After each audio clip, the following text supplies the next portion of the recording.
Hello, Internet! Welcome to episode number 330 of the Comic Watchers Show. He's Chad, I'm Matt, and this is our show where we talk about comics.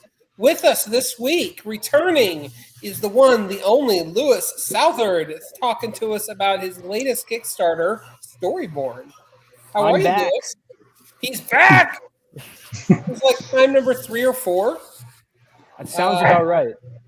I haven't run him off yet. I got to work harder on that. Thank you for that, Chad. You're visiting us from your green screen room again. Mm-hmm. I love it. I love it. Before we jump in, what is that? What is it? Oh. The puppet! The Chad Muppet. Somebody make that for you, or did you make that? Yes. No, my wife had somebody make it for me for Christmas one year. That's cool. I wish I had a puppet version. I guess I am the puppet version of myself. But yes, until you actually own a unique one, you are your own puppet. But this is not puppet talk. I mean, that would be great. Puppet Watchers. Right? This is the spin-off that we're going to come up with right now. I think the Muppets is coming back, right? Do what? Yeah. The Muppets, they're coming back. They're always coming back. Who doesn't love the Muppets? Well, apparently, what a way to kind of jump into the news. Some news stories. They are, I guess, invading the Marvel universe later this fall. Really? Go on. Yes. No, I mean, it was just they released a couple variant covers the other day and said that I guess there's going to be a Marvel Muppets, and it's like Chip Zdarsky and a whole bunch of Ashley Allen. So It looks. Mm-hmm. That's cool. Don't you read the site called Comic Watch? Not as much as I should, I suppose. Is it actually a crossover, or is it just covers that they're doing? No. It sounds like it's a crossover one shot. Yeah, because it's the 50th year celebration of the Muppet Show. That's awesome. I have a question for you then. Which of the Muppets do you think is worthy of Mjolnir, of Thor's hammer? Oh man, well, it's got to be Kermit. Yeah, you don't have an oddball one? Dr. Teeth. All right, Dr. Teeth for the win. I like that. But also, San Diego wrapped up last week, and congratulations, Matt. You beat me by 1. Did I really? By 1. I never, ever guessed correctly on Eisner's. But there were some surprise. I wouldn't say surprises, but there were some interesting ones, and I just want to say congratulations to the Lord of the Flies adaptation, which won its category. So, yeah, congrats to Daniel Warren Johnson for that amazing Absolute Batman annual. Mm-hmm. And I bet against. Shame on me. And Dennis Camp, kind of as we predicted, kind of cleaned up. I'm very happy for him. I loved Absolute Martian Manhunter. Oh yeah, and I very much Crisis events and that book. I think it's objectively good. I just can't read it because it's so depressing. So like, I have to be in the right mindset for that one. No, I get it. That's the same thing with me and Ice Cream Man. Yeah, similar veins, same depression. That's the thing with I do the reviews for. It's like, okay, this is very real world. Comics should be escapism. Yes, not depressing. But anyway, Chad, what else is new in the world of news before we jump into Storyborne with Lewis? Just announced today, Deadman is getting 6 more issues for a 12-issue run. Speaking of Ice Cream Man, speaking of W. Maxwell Prince, which I'm glad. Yeah, you should be, because you're kind of the W. Maxwell Prince dude of Comic Watch. How is that? Also, it's actually, I mean, it's it definitely has their spin on it, like with all the, information dumps and exposition and kind of thinking outside the panel with how they present stuff. I've not read it yet. I love Ice Cream Man. That's one of my most favorite comics. I love that it's an anthology, and I just like how much they experiment with it. But I really love that Superman, the Kryptonite Spectrum. Dude, I that thought was awesome. that was like a nice, like modern version of a Silver Age book. Like it was the right amount of silly and serious. No, that was one of my favorites of the past. Like, what was it? I guess last year into this year. Mm-hmm. It was really good. I think I liked it better than All Star Superman. Really? Really? That's saying something. It's like a companion piece, no? Like it's kind of yeah. It's neat. I'm not. What do you guys? I'm not so sold on the ending. I thought the ending was a little weird, but I guess if they are doing a Silver Age type of thing, that is kind of like the perfect homage to that. That if that's what you're doing, you did a good job. Yeah. For sure. I think it kind of leaves it open for them to come back to it if they want to. Also. Yeah. No, definitely. I hope they do. And they could. I mean, it's certainly a premise that lends itself to more and more and more, however much you like. Well, I'm just for Kal-El to come back. When Kal-El is in regular continuity, then I'll know it was all worth it. Oh, he's back, baby. Action Comics 1100. After the Zod crossover. After Dead Man issue 2, I could see them doing a Plastic Man, because Plastic Man kind of guest stars, and it's like they're talking about when Dead Man, like, when he tries to inhabit Batman's body, he's like, "Oh, Batman's, I've done this before." Batman's built up defenses, and they even do like the Batman of Zurana shows, and then he is like, I was able to get into Plastic Man, but actually he's pretty, it's pretty, straight in there, but it's like, come on, give me more. Yeah, most definitely. Was Elongated Man too busy, you think? Probably. Is he still alive? Did he come back? I don't know. He's back. He's been back. It's just nobody remembers that he's back. Right. Maybe Psycho Pirate does. No, only Psycho Pirate does. Questioning the wisdom of somebody named Elongated Man. Get that light switch for me, please. I know. Moving on to other news. I know Jason Aaron will be doing a Indiana Jones series for Marvel. Yeah, it was kind of weird. The Marvel was really light on comic book news this year at SDCC. Like, they highlighted the second issues of the Midnight Run. They talked up the Indiana Jones IP Palooza, but that was about it. And other than that, like, DC, in my opinion, kind of kicked their butt in terms of big comic book news announcements. Like, you got the Legion storyline, or new series coming up in next month in September. We got James Harren on a Demon book. Shadow of the Bat. Jonah Hex. Jonah Hex, that was it, by Michael Walsh. That was the other big one. Like, DC made some huge strides in strengthening their line, and I just did not see that from Marvel. Do you think they're in a bit of like a transitional period now that CB is out and what's his name? It's something like White Staller? Steve Weiger. Yes, there we go.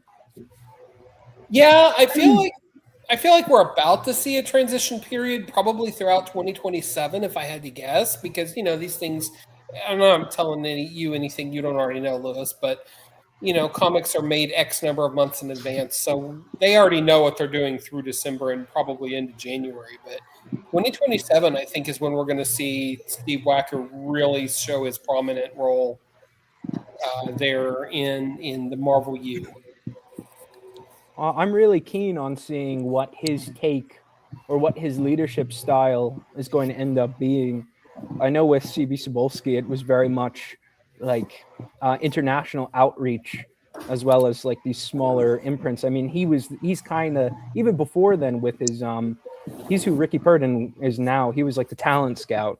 So, and he was very much going around the world just trying to find new talent. And I think he kind of carried that into his role as editor-in-chief. And I'd say he won out, because now he gets to run the entire Marvel manga division in Japan now. Right. So kind of a dream for him. Yeah. Yeah, I think I'm not throwing shade or anything, but I mean, he obviously has an affection for Japanese culture and pop culture. He got exactly what he wanted, and that's more than what most of us can say. So absolutely, I think that's good for him. Yes, most assuredly. Let's see, other Marvel stuff. They talked more about the upcoming Hulk War event. Hulk, Infernal Hulk, or whatever he is now, Immortal, Infernal. Incredulous. The incredulous Hulk. Oh my. Hey, I like how, speaking of that, you've not mentioned at all that I'm all dressed up in the Void. I can't believe it. We've gotten 10 minutes in. I was waiting for my moment to strike on that, because you're definitely dressed up and you're definitely hanging out in a void-like substance or place and time. So let's jump into that, Lewis. Tell us what's going on, brother. What's it like in the Void? Yeah, what's it like in the Void? It's very cold. It's very dark. And luckily, I have the company of two people to bring warmth into this dark abyss. Huzzah! Who? I tried to keep in theme, because I am representing a brand new Kickstarter right now called Storyborne, which is a brand new all ages fantasy series filled with people dressed like me right now. So I figured I'd show up on assignment. But it's very much a departure from anything else I've ever done. I've never done fantasy. I've never done all ages. So this is really a big swing, I guess, creatively, as well as I'm going to use the word commercially, because I don't think I could say no one in my audience expected this one. So it's been very interesting. It's been very interesting so far, but I love this book and I'm really happy to talk about it. So let's kind of dig into that right away. I mean, what made you want to kind of go there? Because I know you did like the Western stuff, and you've done some other, you're on the show, so I have to ask you, are comics dying? It's always on life support. No one's pulled the plug yet, and I think as long as there's people like us, we're gonna stop anyone from pulling that plug. I agree. Yeah, no. Why did I want to do this? Well, I think it's kind of going to what Matt was saying about comics need to be escapism. I kind of wanted to pursue that sort of vein in my own writing. I wanted to make something that made me happy, or like writing it made me happy. And this book is very much a nice little wellspring of just pure whimsy and ecstasy, at least in my head. Mm-hmm. It's just a fantastical little land. I guess I'll kind of pitch it. It's set in the mystical, magical country of Hinterland, and it follows a plucky young girl named Erilyn Pendleton as she's whisked away on a secret quest by an enigmatic knight named Marcia the Red Right Hand, as they go further and further into the depths of this world. Conversely, there are two criminals following after them. There is con man Taunton St. Tashing, very much depressed, what's the word? Just like a depressed, reluctant, sort of like getting by type of guy, accompanied by a jester thief named Kit Squishykins, who is an devout follower of a criminal code known as the Goofball's Creed, which may or may not be something she's making up on the fly.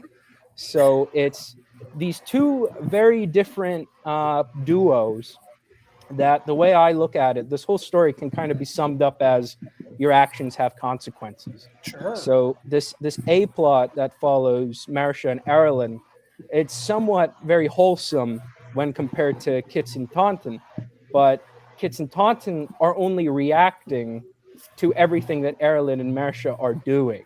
Like they see the real side of what's going on instead of like these little storybook episodic solutions. Like, oh, we wrapped it up in 30 minutes. Like, this is great.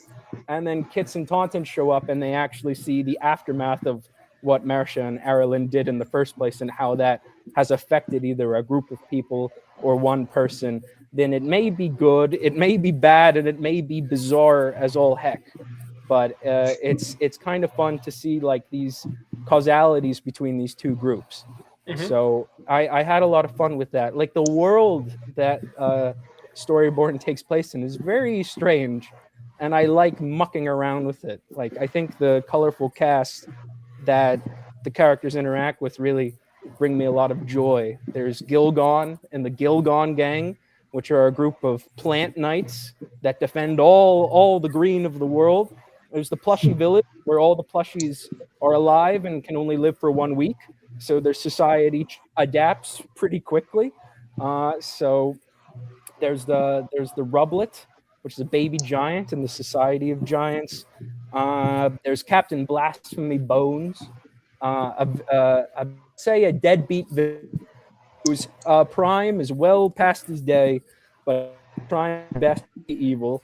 And then the very mysterious Nightmare Man who only appears in Erilyn's dreams. May or may not be real. So I've been having a lot of fun with these characters in this world. It is my happy place. Awesome. So the world building in general, I should say, is a lure in and of itself. But what made you decide to take this into an all ages frame? Oh, okay, that's a good question. But I think that kind of stems into how this started in the first place, of how I came up with the idea, which was I had an ex-girlfriend who really loved just animation, whether it be all ages animation or adult animation. And like in any decent relationship, you do that thing where you take turns like showing each other shows, right? So whenever it was her turn, that happens. What do you mean? So whenever it was her go, I'm not going to use the word stuck, but I was watching things like Steven Universe, or there was one called Centaur World. I watched the new She-Ra show. I actually quite liked the Netflix one.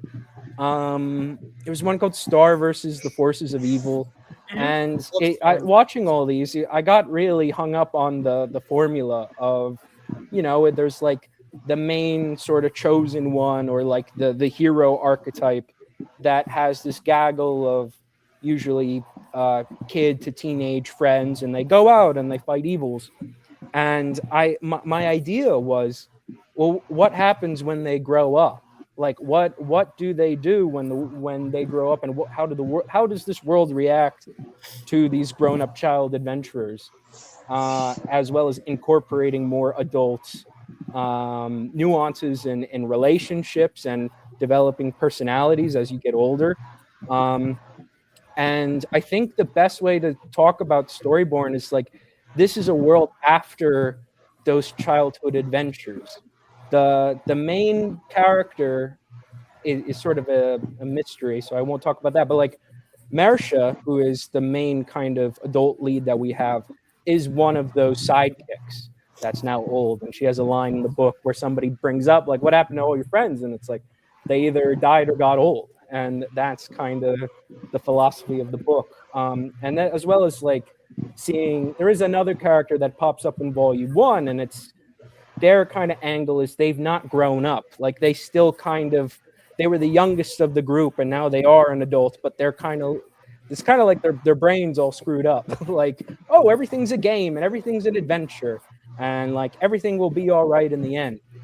So I like taking those more childlike things and basically kind of turning it on its head a bit. But now with this new character, Erilyn, I guess the best way to describe it without spoiling anything is what happens if there is a new chosen one, and what happens if older generations almost don't want that chosen one to do anything. Like, oh no, like we want you to stay in your place. We don't want you to go on adventures. We don't want you to fulfill any destiny. Your role is just to stay put. Or I'll use something from like the Spider-Man movie that just came out. What they do with the mystery villain, which is like, why don't we just take the things that make you special and put it into someone more responsible or capable or something like that. So I kind of tackle all these things while also just making it very silly and fun, and trying to keep in mind that I would like children to read this. So why is it all ages? I think it's more of a writing challenge, right? How can I make something satisfying for me to write that's also not me going full hardcore, like, and then this person gets beheaded and the blood spills everywhere, and they're going to talk about trauma and blah blah blah. Like, I wanted to have that be like little spices to this pink and yellow and blue sparkly cake, or sprinkles. Like, No.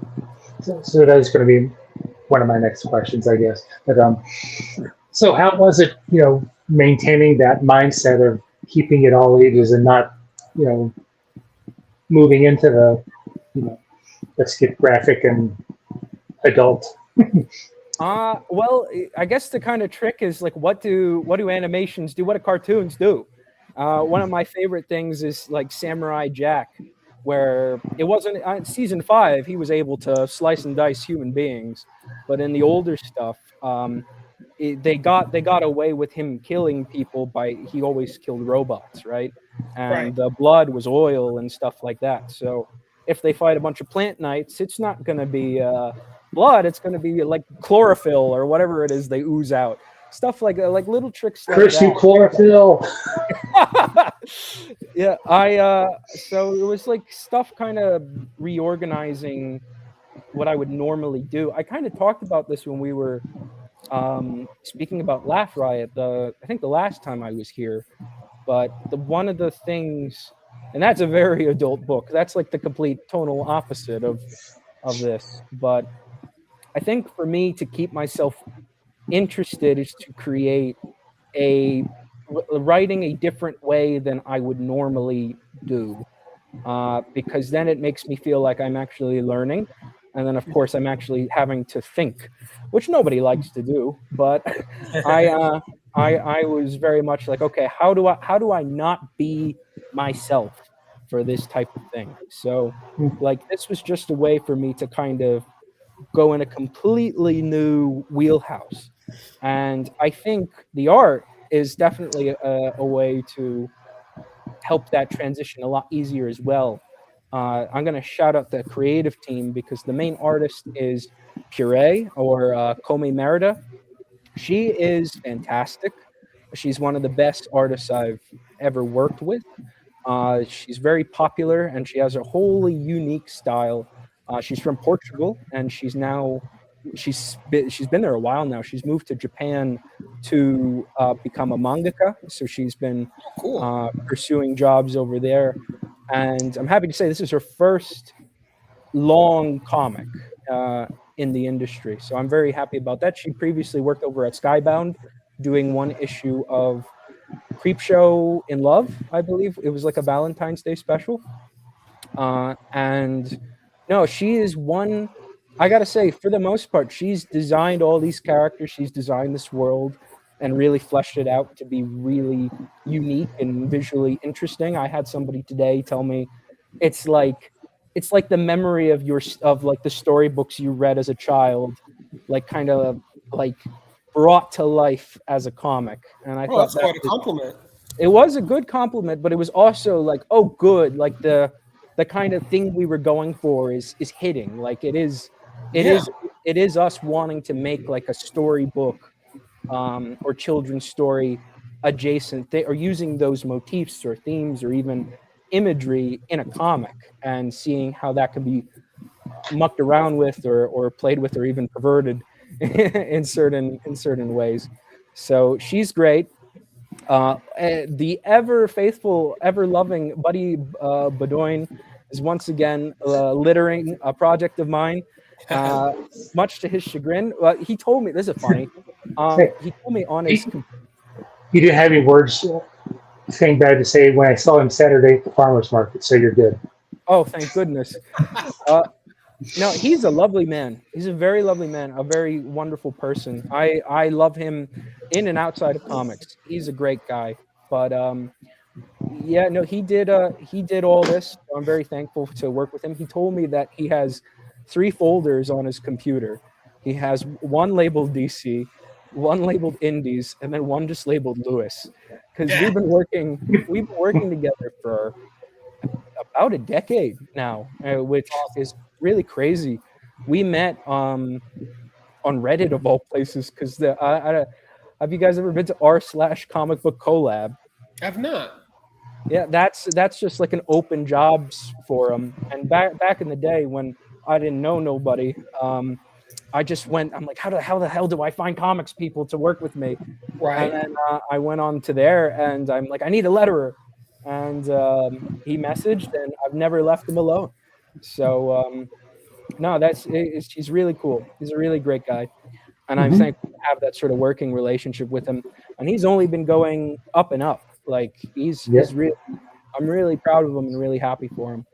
And then the last other kind of person that's been working on this, or at least for this campaign, is a rising star artist named Tyler Lanaz. He was a member of the Marvel Art Atelier program, one of the people there who participated to try to get a job at Marvel. He did not win his year, but luckily we had already met. He was one of the artists on Comics Are Dying, the comic. So we've been working on something for a while now. But I was like, would you like to come up with anything special for this campaign? I knew he loved to draw fantasy stuff, so he's created a nice little set of 3 poster prints that's one of the rewards for this project. So I'm really I love his art, and having him be part of this I'm really thankful that he's doing it, and also just to help try to bring him to more people. So no, I'm really glad. I'm really glad to keep him working. I mean, it sounds like you've got a really holistic, well-oiled machine happening there with your creative team. Holistic's the way to go. This comics I'm learning is incredibly vibes based. It very like I'm. This is a bit of a tease, but I'm working on an anthology, which is the first time I am writing, but I'm also working in an editorial capacity.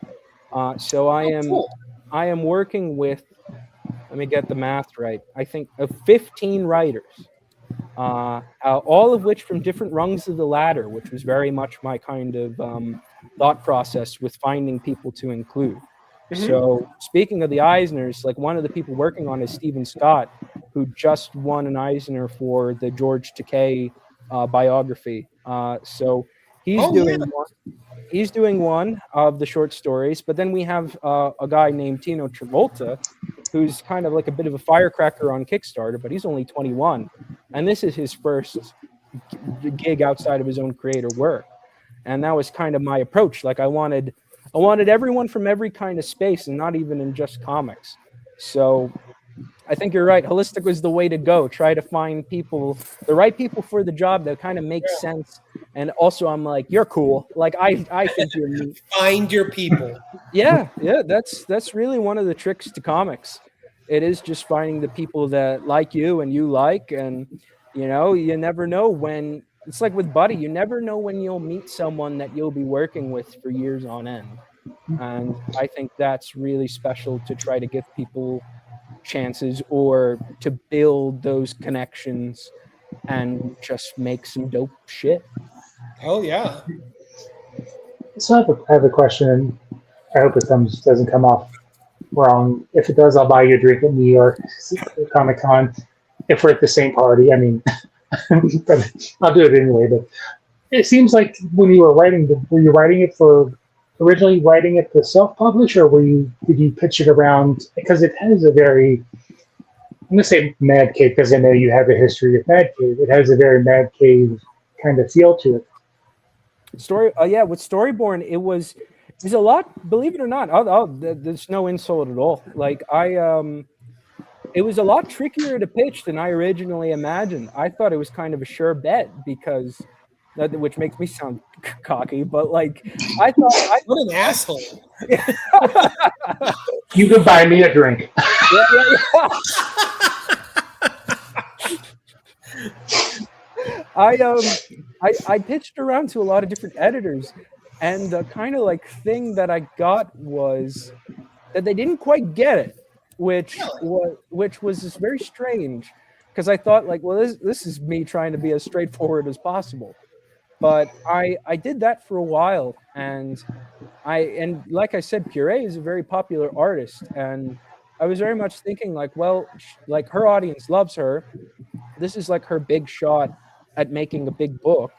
Like this kind of is a nice way to ingratiate her more into comics. And I couldn't get anyone to really be like to see it as much as we loved it.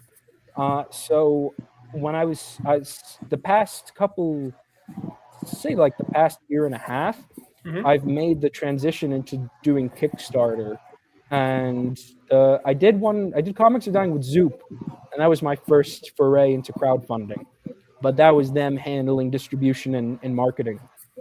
But this is then I just decided, like one of the things here, we're going to go into shop talk.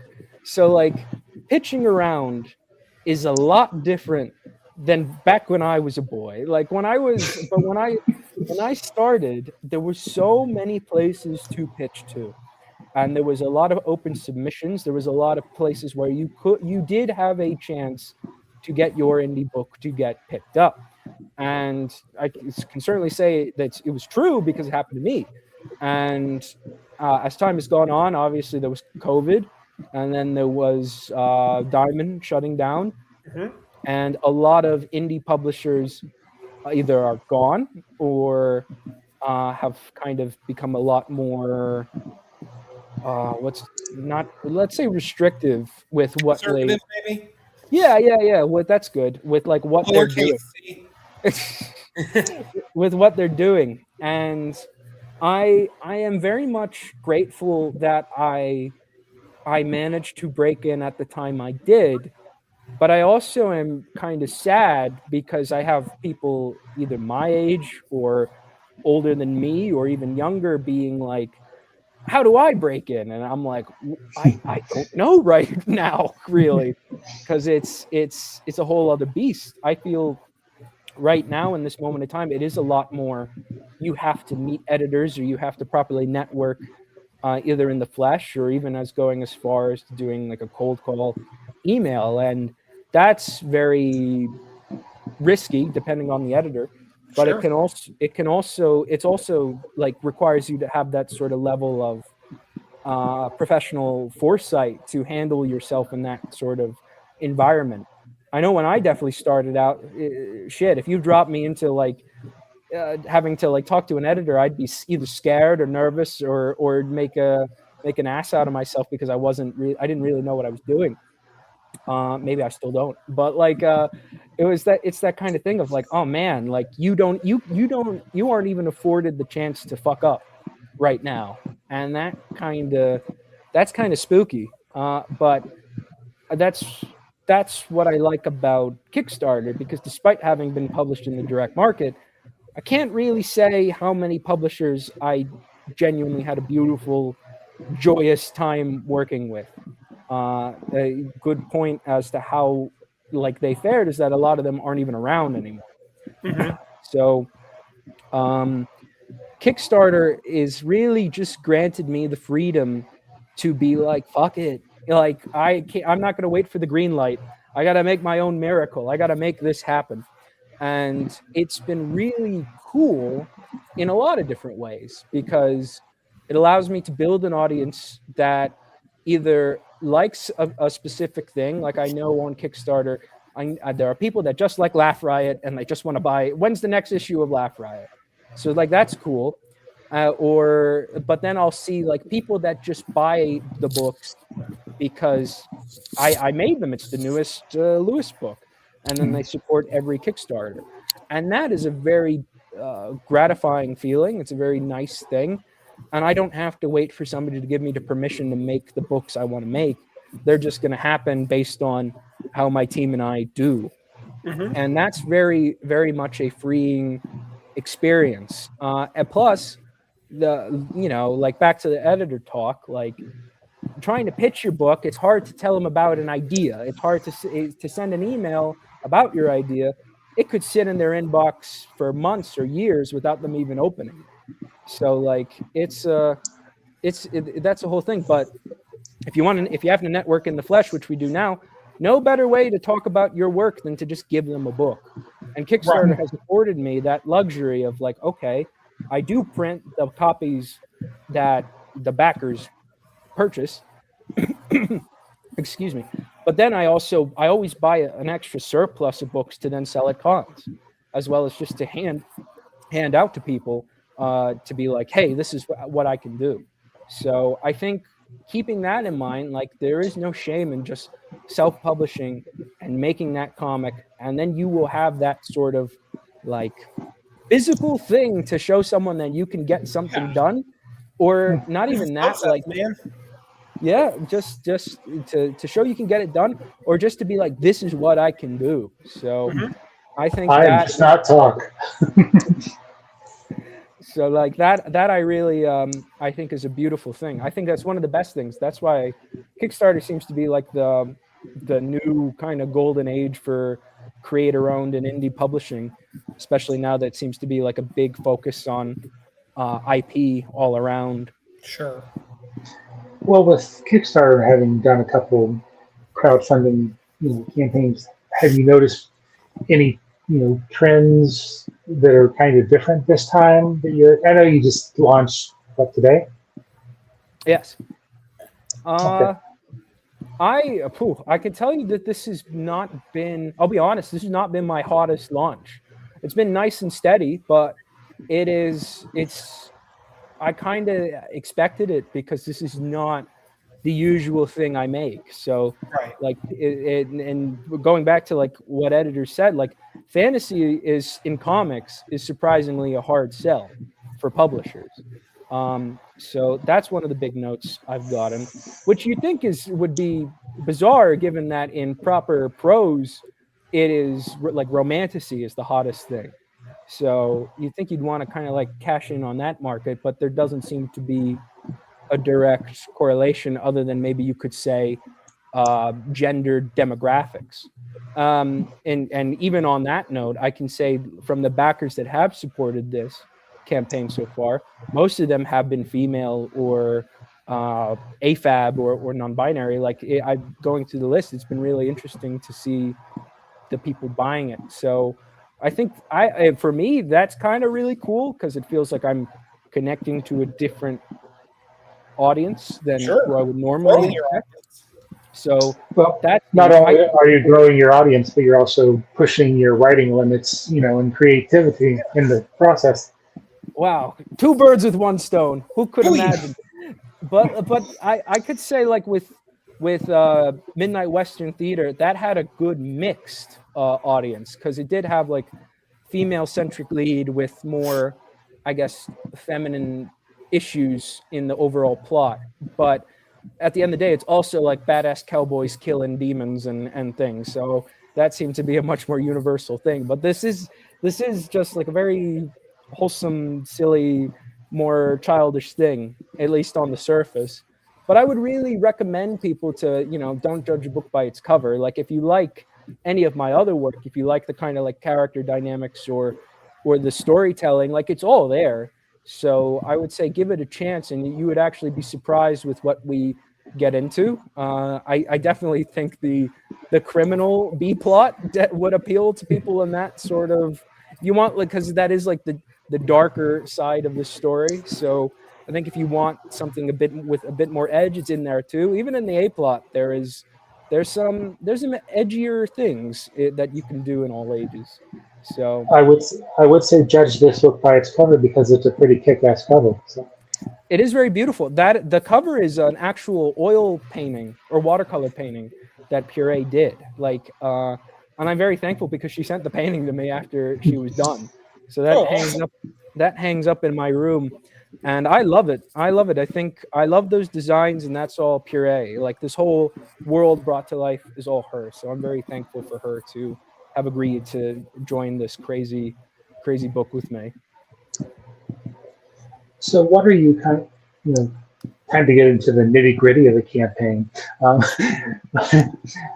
are the levels of fun rewards that you're offering for the campaign? Well, there's the digital tier, so you'll just get a PDF of the whole book. It's a 170-page graphic novel, so it's it's also going to be manga or compact or digest size. So it's going to be like the new DC, not DC Finest. That's the like reprints. What are they called? The little ones? Compact editions. Yeah. I know what you're talking about. I just can't spit out the name. It's all good. I'm doing and I wanted to do something in that size too because that seems to be very popular. Sure. Manga size. Yeah. So that is the physical tier. So you get the book, as well as the one after that. There are basically bundles. So there's the retailer bundle. You'll get 5 copies of the book for a wholesale price. There is one with a newly designed sticker sheet made by series artist Puree. So that's only exclusive to the campaign. There's the one bundle with Tyler Lanaz's poster prints. So you get a set of 3 along with the book. Then you get the everything bundle, which comes with everything. And then the last one, which is limited, I think there's maybe one left at the time of recording, but it is a Backer's Choice commission by Puree. So you will get the book, you'll get a digital copy of the book, and you will get a digital commission by Puree herself of any character you like. You just have to let us know. But then the extra fun thing about Kickstarter is that, like I said, I have a surplus of all the older projects. So if you missed out on Laugh Riot, or if you missed out on Midnight Western Theater, all those books, either digitally or physically, are offered as add-ons. So this is your chance, and I hope to do this with any other Kickstarter I do in the future. Of like, if you missed out for a financial reason, or you just didn't see it, or if you a force majeure, then you will have a second chance of getting that book. And I've been happy to say, with the backers backing the thing today, I have noticed a few people, catching up. Like I've seen, if anything, more Laugh Riots of people wanting to catch up on that series or find that series. So I'm really thankful to even have that sort of opportunity, but that's only through Kickstarter. So that's really neat, and it is nice to get more cynical corporate brain to kind of like build this little brand of these books, and then like they'll always be offered in some way. So it's really nice. It's all really nice. So are we going to see a Storyborne Laugh Riot crossover? I don't think I could morally get away with that. We're hard at work on Laugh Riot number 3, but the artist Evelyn Baker, who you guys met last time we chatted, he's very in demand, and I have to say one of the people that's demanding him is me, because not only are we still working on Laugh Riot, but that anthology I mentioned, he's doing one of the short stories. So I'm like, stop working, I have more work for you. So that's a dynamic there. No, but I can't. Laugh Riot, it's so strange. Like that book, like I said, it's only 2 issues out of a 8-issue series that we've made. It's really taking on a little life outside of me when I'm not even thinking about it. Like had somebody DM me, they made a Mary Andrew, the Jester from Laugh Riot. They made a whole cosplay that they wore to their local Renaissance fair. And I was just like, okay, that's the dopest thing I've ever seen. Like, no one's ever done this for me. Like, this is beautiful, and I will take it. But like that book's really, really living. It's living somewhere. It's living its best life, my friend. Yeah. I guess so. So since this book is kind of in the manga style, are you familiar with manga, or did you have to kind of, familiarize yourself with what's out there, and when you were working on kind of not skewing it, but working it towards that feel? I don't. Well, I guess because Puree does specialize in manga, and part of the working process was trying to get her to be like, with layouts and things like, this isn't how this works in Western comics. So that was kind of the learning curve in terms of manga for Storyborne, of just like, oh wait, no, like this panel has to be there because we're reading obviously left to right, then right to left. Mm-hmm. So it was that's what that was. But with his influences, I can't say personally that I read any manga to study up, I guess. I would say maybe the biggest influence on it is maybe like Berserk. I do love Berserk a lot. And I would say, yeah, that's a good way to sell this. Hey, comic watchers, this is Berserk for kids. That's the pitch. And I just kind of clicked in my head. That's kind of accurate. So yeah, this is Berserk for children and adult. So I think that's the end the show right there. That's the $1 billion log line. Fuck, where were you guys when I was pitching? That could have been it. Sorry. Hey, Chad, get Mark London on right now. I was probably playing chess or something, or typing or. That's funny.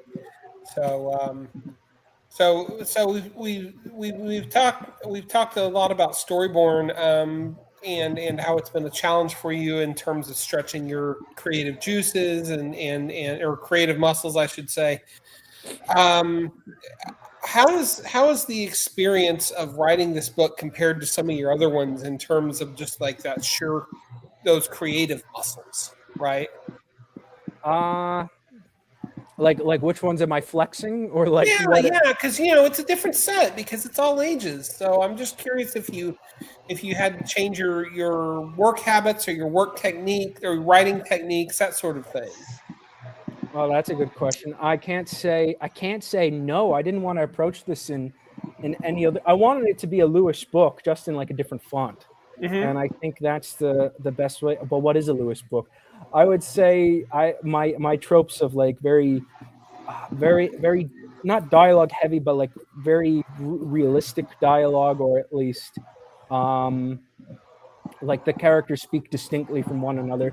I tried to do that as in it. I tried to keep like I think one of the tricks to comics for me is trying to write something that keeps me excited. I know that's a very basic thing to say, but you could be writing something, whether it be prose or a comic script, and just look at it and you'd be like, I'm bored, or like this isn't working, or this isn't funny. And if you're looking at it like that, then nobody else is going to like it. So part of me was just like, okay, keep it fresh, keep it moving. I think it's a lot more fast paced than a lot of my normal books. I did, even though it's one volume, I wrote it in chapters, let's say that. So every 24 pages is a different chapter, and that's something I've never done before. It alternates between the casts. So the A plot will always be Marcia and Erilyn, and then the next chapter it cuts to Taunton and Kits, and then it goes back and forth and back and forth. Right. And that was a lot more exciting for me because I had to keep the timeline straight. I had to keep like the lore correct. I had to make sure there were always good reasons to how these characters are not going to meet. As well as what I was talking about earlier of what Marcia and Erilyn, how they screw up a place to the best of intentions, and then Kits and Taunton find this aftermath, and it's like these unfixable problems. Like they discover like, oh, actually these things were a lot more complicated than in a typical children's situation. But Right. that's kind of the fun of, I guess I had my cake and I ate it too, of like, it is I have the all ages, but then I have the more adult, or at least more thoughtful, like no, there's a lot more going on here, and I think that's really fun to kind of bat around, kind of like playing with a nice little ignorance is bliss situation in the overall story, and then Well, and that's the thing, complete right? opposite. Like sometimes people misconstrue all ages for childish, Right. and that's just not the case. Can I tell you my favorite all ages comic? Absolutely. It's Bone, Jeff Smith's Bone. Hell yeah. That is possibly like the biggest template for all of comics to me. That was one of my first comics when I was a kid. And like that is all ages, but it gets very dark. Like the central villain is someone who is basically cut in half and resurrected, and they show it, but obviously tastefully. But that kind of stuck in my head of like, you can do darker things in something that can be accepted as all ages. And even in a storytelling kind of way, it has one of my most favorite setups and punchlines in all of storytelling, which is like in the first few pages is the Bone brothers talking about how they got kicked out of town because a parade float got loose and the entire town got pissed at them. And then you go through this like 9-book series, and it isn't until book 6 or 7 that reveals what happened to the parade balloon.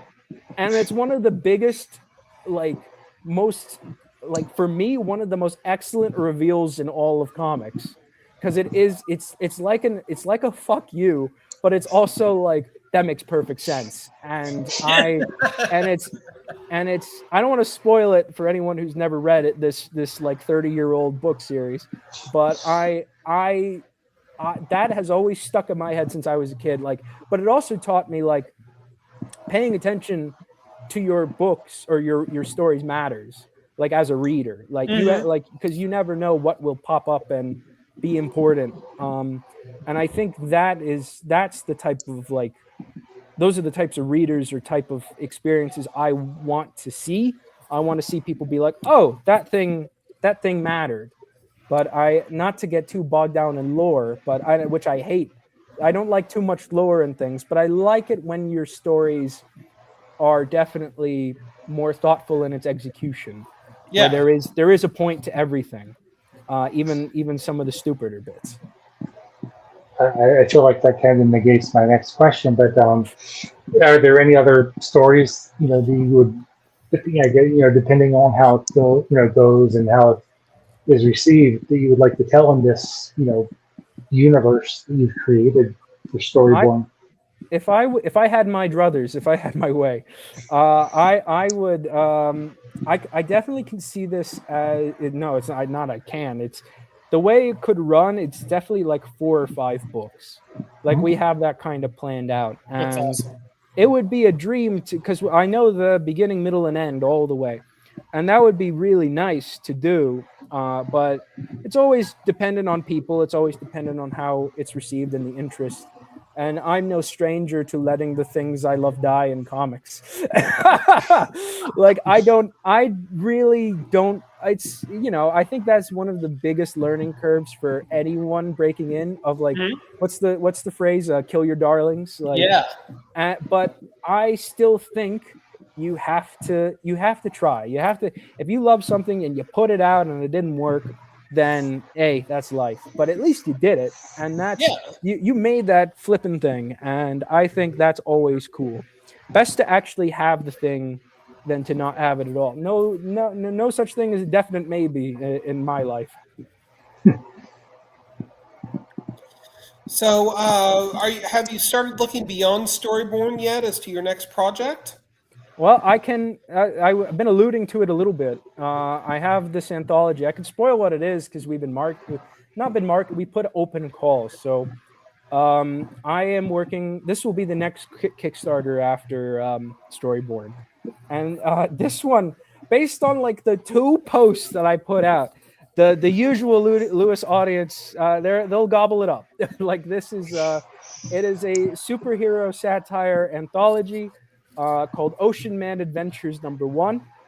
It is made by me and artist Tom Hoskisson, basically doing a what could I say, like a mermaid man but serious, or a sillier sillier Batman.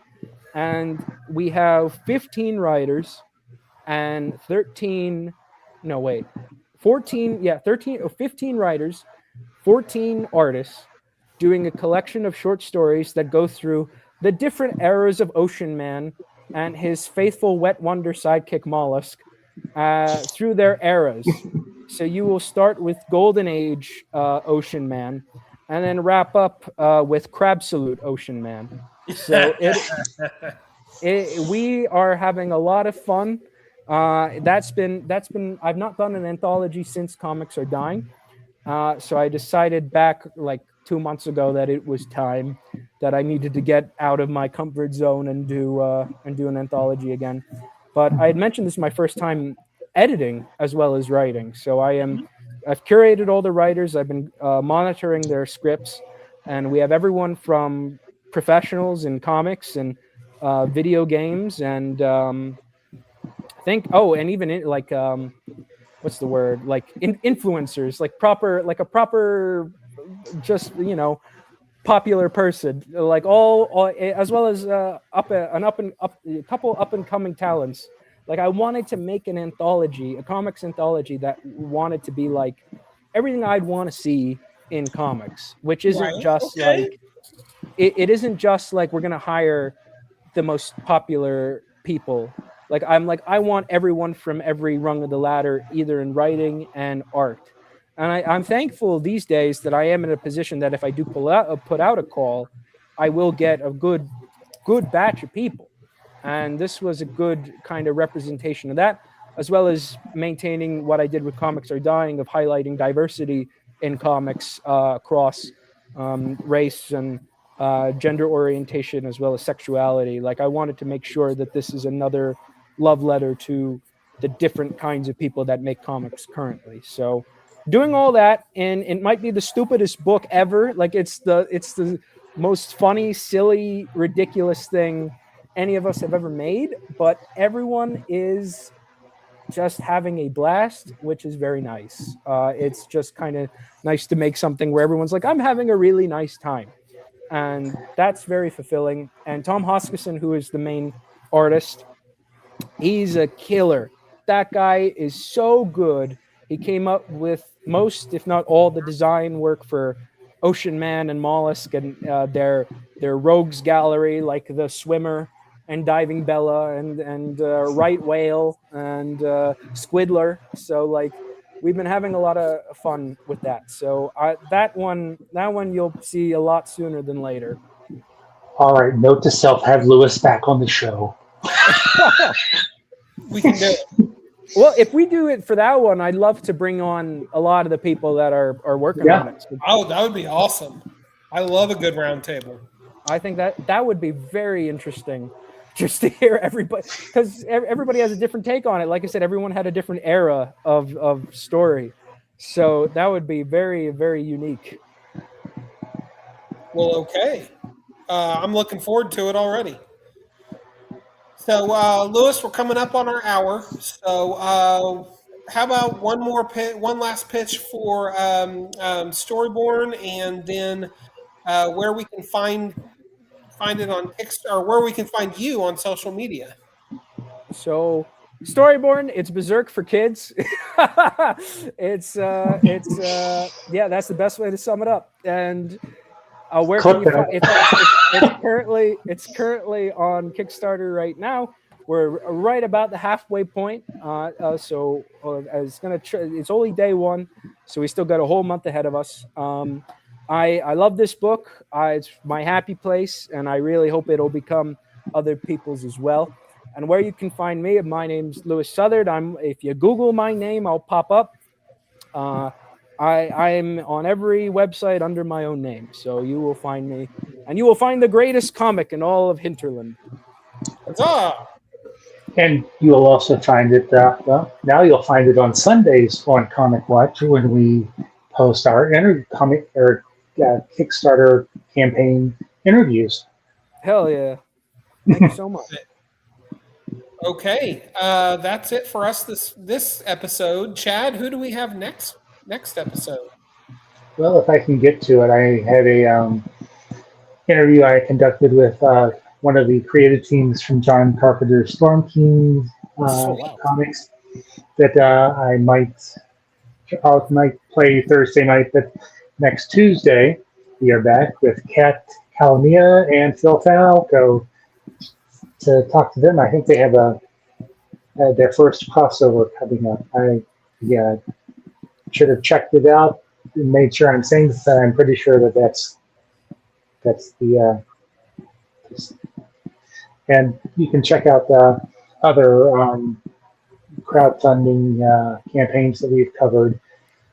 Saturday at noon are the new ones.